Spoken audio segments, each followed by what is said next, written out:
आप सभी को शीतला अष्टमी की बहुत बहुत शुभकामनाएं।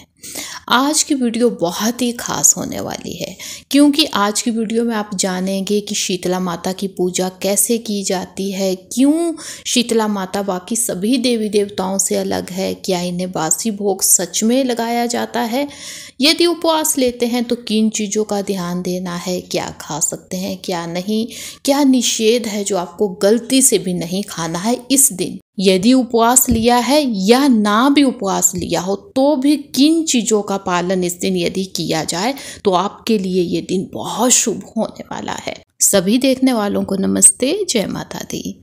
शीतला माता जैसे नाम से ही पता चलता है कि शीतल यानी कि शीतलता देने वाली माता है, आपके स्वास्थ्य को बहुत ही अच्छा बनाने वाली माता है। यदि महिलाएं जो जिनके फैमिली में बच्चे हैं या छोटे बच्चे हैं या यदि बच्चा ऐसा है जो पूजा पाठ के लिए बैठ सकते हैं तो महिलाओं को बच्चों के साथ इस दिन यदि शीतलाष्टमी के दिन यदि पूजा की जाए तो बहुत फलदायी मानी जाती है। इस पूजा का खास विधान भी है कि इस दिन चूल्हा, गैस, स्टोव यानी कि आग नहीं जलाई जाती है।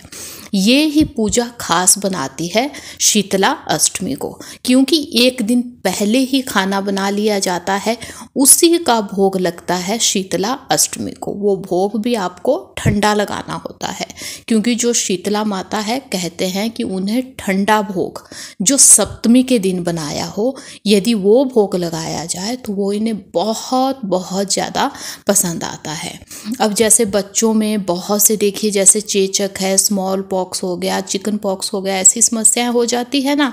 अब देखिए इंजेक्शन भी इसके लगते हैं, बहुत चीज़ें आ गई, लेकिन तब भी बच्चों में बदलते मौसम में ये समस्याएं आ जाती है। बच्चों के साथ साथ कुछ बड़े लोगों को भी ये समस्याएं हो जाती है। तो कहते हैं कि यदि शीतला अष्टमी के दिन भोग लगा के, आगे मैं आपको भोग की लिस्ट भी बताने वाली हूँ, उनमें से कोई एक भोग लगा के यदि शीतला माता को चढ़ाया जाए अष्टमी के दिन तो इन सभी समस्याओं से निदान आपको मिलता है। तो यानी कि आपके स्वास्थ्य को बहुत अच्छा बनाने वाली ये पूजा होती है। यहाँ तक कि इस दिन नहाया भी ठंडे पानी के साथ ही जाता है। आइए अब आपको कुछ विशेष भोग मैं माता के बताती हूँ जिनमें खास 3 भोग है जो आपको बनाने ही बनाने चाहिए शीतला अष्टमी के दिन। उसके अलावा कुछ बाकी भोग भी है, वो बताऊंगी बाद में। पहले 3 खास भोग इसके जान लेते हैं। तो जो सबसे पहला भोग आता है, अच्छा यहाँ भी आप ध्यान दें कि भोग आपको एक दिन पहले बनाना है, ठंडा ही भोग लगाना है, जब बिल्कुल ठंडा ये भोग हो जाए। तो सबसे पहले आते हैं इसमें मीठे चावल। कहते हैं कि मीठे चावल का भोग माता को बहुत बहुत ज़्यादा पसंद आता है, तो इसका भोग तो आपको लगाना ही लगाना चाहिए। उससे आगे आता है गुलगुले। आटे के साथ चीनी को पीस के बनाए आप या गुड़ के साथ इसे बनाए, गुलगुले भी माता को बहुत ज़्यादा पसंद आते हैं। हिमाचल में भी ऐसी मान्यता है, यदि बच्चों को कुछ हो जाए ना तो गुलगुले का भोग शीतला माता को लगाया जाता है। उसमें से कुछ पेय भी है जैसे कि कच्चा दूध। कहते हैं कि कच्चा दूध भी माता को बहुत पसंद आता है। लस्सी या मट्ठा ये भी ठंडक देने वाला होता है, तो इसका भी आपको भोग लगाना चाहिए। बाकी इसमें से बहुत से ऐसे पेय है जो ठंडक देने वाले होते हैं, जिसमें देखिए नींबू का जूस होता है, ये भी ठंडक देने वाला होता है। तो इसका भी भोग आपको जब आप गुलगुले या मीठे चावल बनाए तो एक पेय भी साथ में भोग में होना चाहिए। बिल्कुल वैसे आप इसमें जो सौंफ होती है, सौंफ भी ठंडक देने वाली होती है, उसका भोग भी लगा सकते हैं। अब आइए कुछ अन्य भोग भी जानते हैं जो आप यदि ना ये 3 भोग लग सके तो आप देखिए, जिनमें से पहला आता है हलवा। किसी भी चीज़ का हलवा बना के आप उस हलवे का ठंडा भोग लगा सकते हैं माता को। बिल्कुल वैसे ही जो मालपुआ है या पोड़ा जिसे हिमाचल में कहते हैं, इसका भी भोग लगाया जा सकता है। बिल्कुल वैसे ही जो पकौड़े होते हैं उनका भोग लगता है। ध्यान देना है कि इसमें लहसुन प्याज यूज़ ना हो, प्याज के पकौड़े ना बनाए आप, बाकी किसी भी चीज़ के पकौड़े बना के आप उसका भोग भी शीतलाष्टमी के दिन माँ शीतला को लगा सकती हैं। उसके साथ साथ ही कहते हैं कि दाल भात यानी कि जो चावल, दाल चावल होते हैं ना, उनका भी भोग लगाया जाता है माता को। अब ये चीज़ें भोग में तो लगती ही है, लेकिन यदि आप अष्टमी के दिन इन चीज़ों को खुद भी खाएंगे तो भी ये बहुत शुभ मानी जाती है। साथ ही इसमें एक भोग आता है लापसी, जिसे हम कहते हैं, यानी कि दलिया, मीठा दलिया, इसे भी शुभ माना गया है।